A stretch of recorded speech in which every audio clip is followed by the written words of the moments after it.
സുഹൃത്തുക്കളെ, നിങ്ങളുടെ കുട്ടികൾക്ക് ഭാവിയിൽ തലച്ചോറിനെയോ മറ്റു ആന്തരിക അവയവങ്ങളെയോ ക്യാൻസർ പോലുള്ള മാരക രോഗങ്ങൾ ബാധിക്കാൻ സാധ്യതയുണ്ടെങ്കിൽ അവ ചികിത്സിച്ച് ഭേദമാക്കുവാൻ വേണ്ടി കുട്ടികളുടെ സ്റ്റെം സെൽസ് അഥവാ മൂലകോശങ്ങൾ ശേഖരിച്ച് വർഷങ്ങൾ സൂക്ഷിക്കുന്ന ഒരു രീതി ആധുനിക വൈദ്യശാസ്ത്രം ഇന്ന് സ്വീകരിച്ചു വരുന്നുണ്ട്. അതായത് നിങ്ങളുടെ കുഞ്ഞുങ്ങൾക്ക് ഭാവിയിൽ ഇത്തരം മാരക രോഗങ്ങൾ പിടിപെട്ടാൽ അവരുടെ സ്റ്റെം സെല്ലുകൾ നാം സൂക്ഷിച്ചിട്ടുണ്ട് എങ്കിൽ ഈ കോശങ്ങൾ ഉപയോഗിച്ച് അവയവങ്ങളെ ബാധിക്കുന്ന മാരക രോഗങ്ങളെ പൂർണ്ണമായും ചികിത്സിച്ച് ഭേദമാക്കാൻ സാധിക്കും.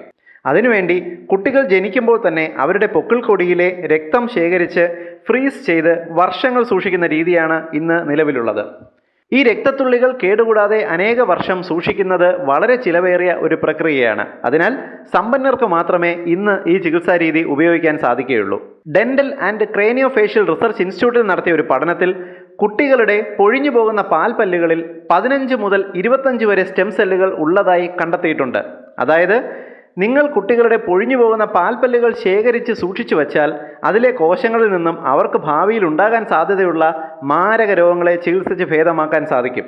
പല്ലുകൾ കേടുകൂടാതെ അനേക വർഷം നിലനിൽക്കും എന്നതിനാൽ പാൽപ്പല്ലുകൾ സൂക്ഷിക്കുന്നത് അത്ര ബുദ്ധിമുട്ടുള്ള കാര്യവുമല്ല. വൈദ്യശാസ്ത്ര രംഗത്ത് ഏറെ ഉപകാരപ്രദമാകുന്ന ഒരു കണ്ടുപിടുത്തമാണിത്. ഷെയർ ചെയ്യുക. എല്ലാവർക്കും ഇത് ഒരു പുതിയ അറിവായിരിക്കും. പൊതുസമൂഹത്തിന് ഏറ്റവും ഉപകാരപ്രദമായ ഈ ഹെൽത്ത് ഇൻഫർമേഷൻ നിങ്ങൾക്കായി അവതരിപ്പിച്ചത് ethnihealthcode.com.